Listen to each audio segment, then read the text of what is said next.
Good morning students, welcome in our classes. Now today's our topic is current electricity. ठीक है, आज का जो हमारा टॉपिक है बहुत अच्छा इंटरेस्टिंग टॉपिक है करंट इलेक्ट्रिसिटी। इसके अंदर आप देखो जो हमारा सबसे पहला टॉपिक है इलेक्ट्रिक करंट, जो कि बहुत मामूली सी टर्म से इलेक्ट्रिक करंट हम जानते हैं 10th क्लास में 9th क्लास में बहुत अच्छे से स्टडी कर चुके हो, फिर भी मैं एक बार थोड़ा सा आपको बता देता हूँ उसी बेसिक को। तो देखो आप इसे फॉर्मूले से समझ सकते हो। हमारा आई का फॉर्मूला क्या होता है, Q अपॉन T होता है। ठीक है, Q क्या होता है आपका, Q होता है आपका चार्ज, T क्या होता है आपका, T होता है आपका टाइम। ठीक है, I क्या होता है आपका करंट, और इसकी यूनिट क्या होती है आपकी एम्पियर। ठीक है ना, और इसकी क्या होती है कूलम, और टाइम की क्या होती है सेकंड। तो इसकी जो फॉर्मूला इससे आप समझ गए होंगे, the rate of change of current, the rate of change of charge is called the current. ठीक है, I equals to Q upon T। ये तो हो गया हमारा नॉर्मल जो इलेक्ट्रिक करंट होता है। इसके बाद हम बात करते हैं, अगर हमारे पास वैल्यू बहुत कम हो, ठीक है, एक हम ले रहे हैं limit del t tends to 0, then we can write now del q upon del t। ये क्या है, जब हमने डिफरेंशिएट जब हम करते हैं इसका मतलब ये होता है कि हमें स्मॉलेस्ट वैल्यू लेनी है। ठीक है, इसलिए हमने यहाँ पे डिफरेंशिएट किया है। इसके बाद हम ये जानते हैं कि इसकी जो यूनिट है वो एम्पियर होती है। इसके बाद जो आपका नेक्स्ट टॉपिक है वो आता है इलेक्ट्रिक करंट इन कंडक्टर। तो आप समझते हो कि सपोज एक हमारा ये कंडक्टर, ठीक है, ये एक हमारा क्या है कंडक्टर। ठीक है, अब टॉपिक हमारा क्या रहा है इलेक्ट्रिक करंट। हम यहाँ टॉपिक लिख देते हैं इलेक्ट्रिक करंट इन कंडक्टर। ठीक है, तो अब इस टॉपिक से आपको समझ में आना चाहिए कि टॉपिक क्या कह रहा है। जैसे सपोज हमारा ये कंडक्टर है, तो इसमें इलेक्ट्रिक करंट कैसे फ्लो होगा, इस तरह से फ्लो होगा कि इसमें क्या होंगे, जो चार्ज होंगे, चार्ज केरियर्स होंगे, वो क्या होंगे, वो रोटेशन में आ जाएंगे, वो मूवमेंट में आ जाएंगे। जैसे चार्ज केरियर्स मूवमेंट में आएंगे तो हम जानते हैं कि रेस्पेक्ट ऑफ टाइम अगर चार्ज मूव कर रहा है तो किसके रेसिप्रोकल नहीं, वो किसके प्रोपोर्शनल हो जाएगा, वो करंट के प्रोपोर्शनल हो जाएगा। ठीक है, तो चार्ज में आपका जो टाइम के रेस्पेक्ट में मूवमेंट होता है वही आपका करंट कहलाता है। ठीक है, तो कंडक्टर में भी ये होता है कि इसमें क्या होता है, बहुत सारे फ्री इलेक्ट्रॉन्स भी पाए जाते हैं। तो उन फ्री इलेक्ट्रॉन्स का जो मूवमेंट होता है उसकी वजह से इसमें क्या होता है, करंट का फ्लो होता है। ठीक है, इसके बाद हम आते हैं आपका ओम्स लॉ पे। तो ओम्स लॉ में आपको पहले भी 10th क्लास में हम देख चुके हैं, पहले वाले हमारे जो वीडियो थे उसमें मैंने आपको बताया था ओम्स लॉ। एक बार और बता देता हूँ मैं आपको इसमें ब्रीफली। ओम्स लॉ, देखो ओम्स लॉ का जो टॉपिक है इसमें क्या होता है कि इसका जो स्टेटमेंट होता है वो कुछ इस तरह से होता है। इसका स्टेटमेंट होता है कि in the physical, if the physical condition remains constant. अब फिजिकल कंडीशन क्या होती है आपकी, एक फिजिकल कंडीशन होती है आपकी टेम्परेचर और एक फिजिकल कंडीशन होती है आपकी प्रेशर। ठीक है, अगर T और P को मैंने क्या मान लिया, कांस्टेंट मान लिया।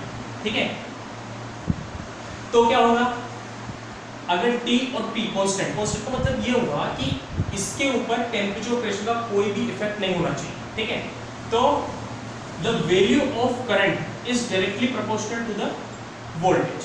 जो करंट की जो वैल्यू होगी ना वो डायरेक्टली किसके प्रोपोर्शनल जाएगी, वोल्टेज के प्रोपोर्शनल जाएगी। और जैसे ही प्रोपोर्शनल साइन हटेगा तो V अपॉन क्या हो जाएगा, यहाँ पे R हो जाएगा। R क्या है आपका, एक कांस्टेंट है जिसे हम रेजिस्टेंस बोलते हैं। ठीक है, तो यहाँ पे क्या रिलेशन आया, I तो प्रोपोर्शनल हुआ V के और I इज इनवर्सली प्रोपोर्शनल किसके हुआ, R के। ठीक है, तो ये दो रिलेशन आ गए, मतलब ये तो प्रोपोर्शनल वाले और ये इनवर्सली प्रोपोर्शनल वाले। ठीक है ना, तो इसको बढ़ाएंगे तो फिर ये क्या हो जाएगा, कम हो जाएगा। ठीक है, तो इसको करंट को कंट्रोल करने के लिए हम किसकी वैल्यू बढ़ाते हैं, रेजिस्टेंस की वैल्यू बढ़ाते हैं। ठीक है, इसके बाद आप आ जाओ, नेक्स्ट टॉपिक है हमारा लॉ ऑफ रेजिस्टेंस। रेजिस्टेंस का लॉ क्या होता है वो देखते हैं हम सबसे पहले। देखो लॉ ऑफ रेजिस्टेंस क्या है,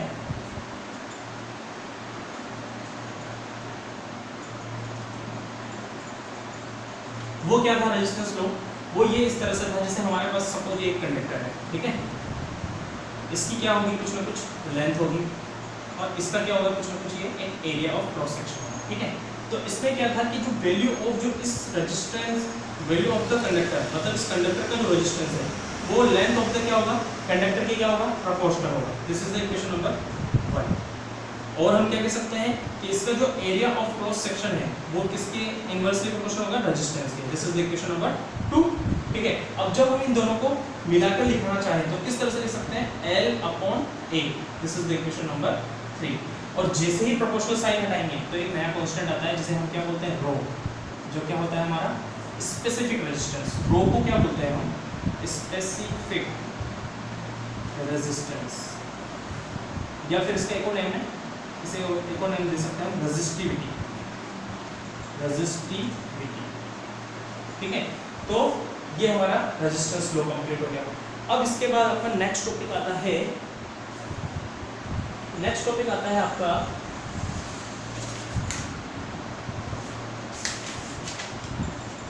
हाँ लिमिटेशन ऑफ ओम्स लॉ। तो लिमिटेशन का मतलब जो हमने ओम्स लॉ देखा था उसमें लिमिटेशन का मतलब ये हो रहा कि करंट को किस तरह से कंट्रोल करना है। तो करंट को कंट्रोल करने के लिए मैंने आपको बता दिया कि अगर आप रेजिस्टेंस की वैल्यू को बढ़ा देंगे तो करंट अपने आप क्या हो जाएगा, कंट्रोल हो जाएगा, ठीक है। क्योंकि रेजिस्टेंस की वैल्यू को जैसे जैसे इंक्रीमेंट करते जाएंगे करंट क्या होती जाएगी, लो होती जाएगी, ठीक है। तो ये हो गया आपका करंट को कंट्रोल करने का। इसके बाद आता है आपका एक आपका कलर कोडिंग वाला भी था, ठीक है। कलर कोडिंग वाला देख लेते हैं हम कि रेजिस्टेंस को किस तरह से कलर कोड करते हैं अपन, वो देखते हैं।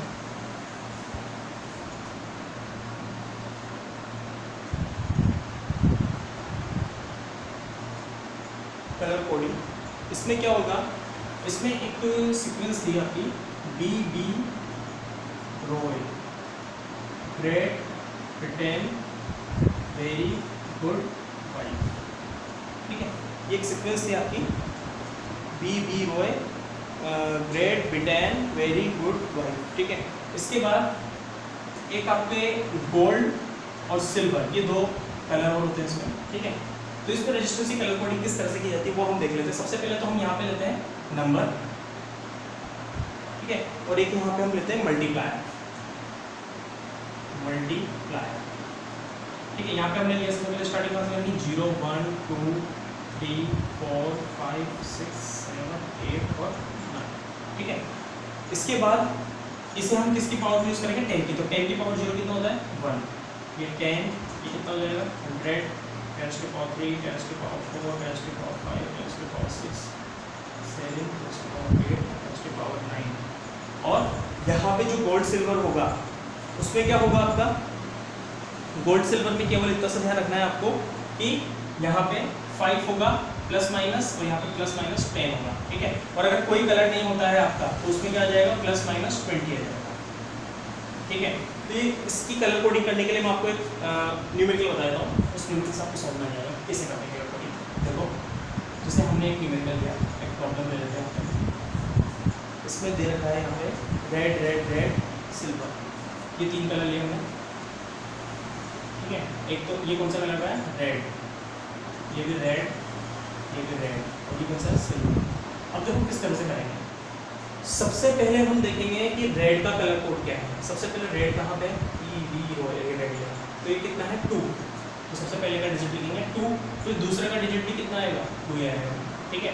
फिर क्या लगाएंगे मल्टीप्लाई, फिर ये जो रेड है ना इसकी पावर देखेंगे, इस रेड के यहाँ पे पावर कितनी है 100 है, तो इसको 10 की पावर 2 लिख दो, ठीक है, यहाँ पे 100 बाकी बराबर है। और प्लस माइनस जो सिल्वर है हमारा, उस सिल्वर का हमारा जो कलर कोड है वो कितना है वो देखना पड़ेगा हमें। सिल्वर का होगा हमारा प्लस माइनस 10, सिल्वर का है हमारा प्लस माइनस 10। देखो ध्यान रखना, सिल्वर का होगा प्लस माइनस 10, ठीक है। और हमारा जो गोल्ड है उसका कितना होगा प्लस माइनस 5, और अगर कोई कलर नहीं होता वहाँ पे, नो कलर, तो उसका कितना होगा प्लस माइनस 20। तो इस तरह से न्यूमेरिकल पूरा सॉल्व होता है, ये आपका फाइनल आंसर होगा। तो ये कलर कोडिंग का आपका न्यूमेरिकल भी कंप्लीट होता है, ठीक है। इसके बाद आता है आपका effect on the temperature dependence on the resistivity, मतलब रेजिस्टेंस के ऊपर टेम्परेचर का क्या इफेक्ट होता है वो देखते हैं। तो उसके लिए बहुत इजी टर्म्स है, effect of temperature on resistance. उसके लिए क्या करेंगे हम, एक देखो बहुत अच्छा रिलेशनशिप है, RT इज इक्वल टू क्या होता है आपका R0 1 plus alpha not T, ठीक है। ये जो फॉर्मूला है इसमें आपको पता होगा अल्फा नॉट टेम्परेचर कोफिशिएंट होता है आपका, ठीक है।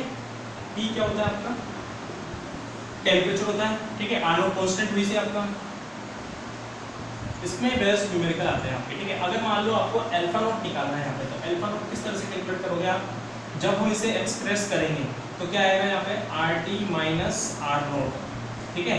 और क्या आएगा, और आएगा आपके यहाँ पे हाँ आर नोट टी, क्योंकि अल्फा नोट तो हमें निकालना ही है, ठीक है ना। तो आर नोट टी कहाँ चले जाएगा आपका, डिनोमिनेटर पे चले जाएगा, ये आपका टेम्परेचर कोफिशिएंट हो जाएगा। इसके बाद आपका नेक्स्ट टॉपिक आता है electrical energy and power. Electrical energy और पावर को देखो, इलेक्ट्रिकल एनर्जी और पावर एक दूसरे से रिलेटेड है ना। तो उसको हम ऐसे देखते हैं, इलेक्ट्रिकल एनर्जी और पावर का मैंने आपको इसके पहले भी मैंने एक वीडियो बनाई थी, उसमें आपको पावर के बारे में बताया था। आप उस वीडियो को अच्छे से देख सकते हैं, एक बार उसमें अच्छे से समझना जाएगा। इलेक्ट्रिकल एनर्जी एंड पावर, देखो एनर्जी का जो फॉर्मूला होता है ना, वो क्या होता है, वो होता है आपका पावर इनटू टाइम होता है, ठीक है। अब पावर इनटू टाइम होता है, तो पावर का फॉर्मूला क्या होता है हमारा, आई स्क्वायर आर इनटू कितना हो जाएगा टी। तो एनर्जी का फॉर्मूला क्या बन गया आपका, आई स्क्वायर आर टी। ये तो हो गई हमारी एनर्जी, ठीक है। अब बात चल रही है पावर की। तो पावर हमारा क्या था, मैंने आपको पहले भी बताया था, पावर बेसिकली तो क्या होता है, वर्क अपॉन टाइम, ठीक है। P equals to W upon T होता है। अब इलेक्ट्रिसिटी से रिलेटेड जब हम बात करते हैं टर्म्स की, तो उसमें क्या होता है, वोल्टेज और करंट का जो मल्टीप्लिकेशन होता है वही पावर होता है, ठीक है। और V की वैल्यू हम जानते हैं ओम्स लॉ से, क्या होता है, V इक्वल्स टू क्या होता है हमारा आई आर। तो एक फॉर्मूला और हमारा रिड्यूस हो जाता है आई आर इंटू आई। तो कितना हो जाता है ये हमारा आई स्क्वायर आर। एक फॉर्मूला तो ये हो गया, एक फॉर्मूला ये हो गया, एक फॉर्मूला ये हो गया आपका, और एक और फॉर्मूला हम रिड्यूस कर सकते हैं कैसे, P इक्वल्स टू क्या होता है आपका वी एल। तो यहाँ पे V आई की जगह क्या रखूंगा मैं, V अपॉन आर। ये किससे रखा मैंने, वही ओम्स लॉ से। तो V और V मिलकर कितना हो जाएगा आपका, V स्क्वायर अपॉन आर। एक फॉर्मूला आपका। तो इस तरह से पावर के 4 फॉर्मूलास हो जाते हैं आपके, ठीक है। ये भी आपके कैलकुलेशंस में काम आते हैं। इसके बाद हम आते हैं कॉम्बिनेशन ऑफ रेजिस्टेंस। तो कॉम्बिनेशन ऑफ रेजिस्टेंस, इसके पहले भी मैं एक वीडियो बना चुका हूँ इसमें, फिर मैं आपको बेसिकली बता देता हूँ कॉम्बिनेशन ऑफ रेजिस्टेंस की।